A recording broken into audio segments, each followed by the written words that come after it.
Bonjour et bienvenue à MONUSCO Réalité, un programme produit par l'unité vidéo de la MONUSCO. Au sommaire aujourd'hui, l'assistance de la MONUSCO et des agences du système des Nations Unies aux populations vulnérables de la République démocratique du Congo, un sujet que nous allons développer juste après ces nouvelles. Sachez d'abord que plus de 500 Congolais réfugiés en Zambie ont regagné leur pays, la RDC. Ils sont arrivés le 29 août dernier par le lac Tanganyika, dans la province du Katanga. Ils étaient accompagnés par le gouverneur de la province zambienne du Nord et à Moba, ils ont été accueillis par une délégation mixte HCR, Katanga et autorités administratives de cette province. Ils sont pris en charge par un projet de réinsertion. Il consiste en la construction d'abris pour les plus vulnérables. Nous construisons donc des maisons en dur avec des tôles pour les gens qui rentrent. Nous construisons des écoles pour leurs enfants et nous les équipons, non seulement avec des bancs et tout, mais aussi nous allons beaucoup plus loin avec du matériel didactique.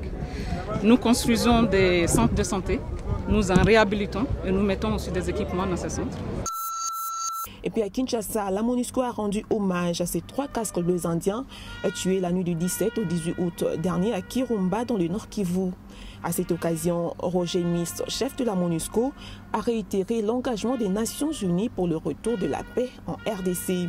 La cérémonie a connu la participation des officiels congolais, notamment du vice-premier ministre et ministre des Postes, Téléphones et Télécommunications.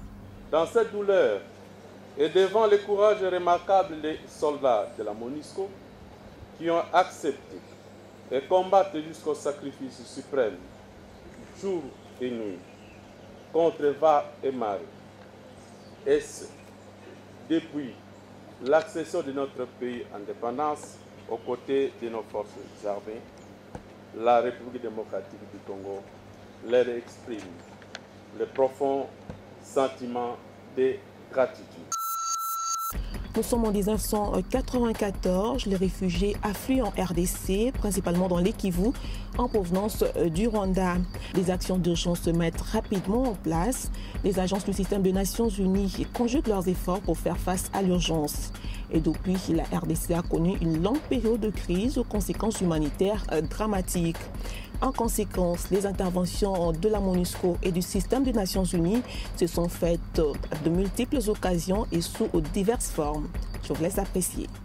Avec l'afflux massif de réfugiés rwandais en 1994, commence une longue période de crise aux conséquences humanitaires dramatiques. Face aux multiples urgences, les agences des Nations Unies, PAM, UNICEF, HCR, FAO, OMS et FNUAP notamment, conjuguent leurs efforts.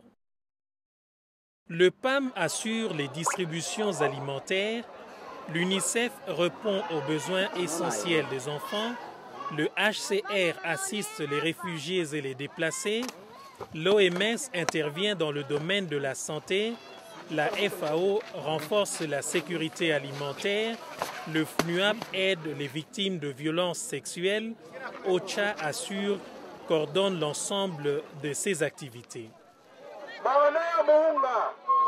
Les agences travaillent avec les organisations non gouvernementales pour aider les plus vulnérables au quotidien. Tous ces acteurs doivent adapter leurs actions aux difficultés du terrain.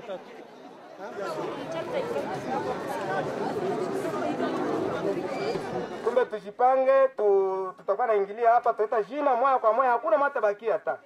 Na hii chakula inaletewa na PAM. Kurandole, machozi na mpine.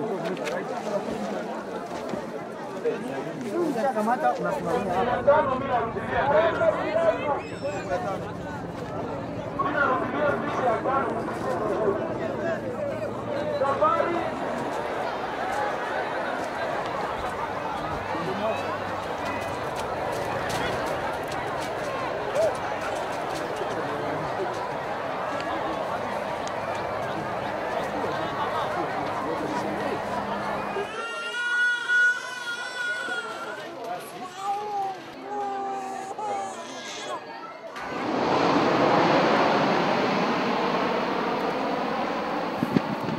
Le PAM utilise par exemple des avions pour larguer des vivres dans des zones inaccessibles.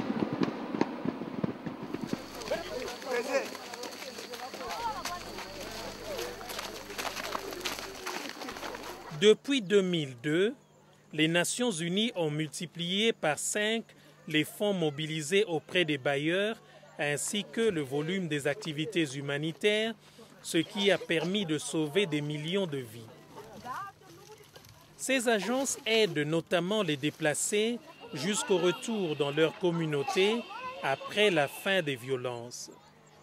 Mais les Nations Unies appuient surtout les autorités nationales afin qu'elles puissent à terme fournir aux Congolais les services sociaux de base dont ils ont besoin.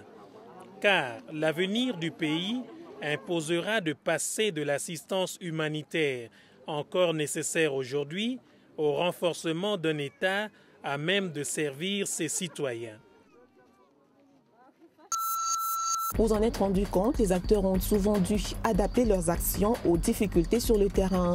C'est le cas du PAM qui a utilisé des avions pour larguer des vivres dans des zones inaccessibles. Et il faut dire que dans leur travail au quotidien pour aider les plus vulnérables, les Nations Unies se font assister par les organisations non gouvernementales. Et ainsi, depuis 2002, les fonds collectés auprès des bailleurs et le volume des activités humanitaires ont permis de sauver de millions de vies. Voilà qui clôture MONUSCO Réalité. Merci de nous avoir suivis.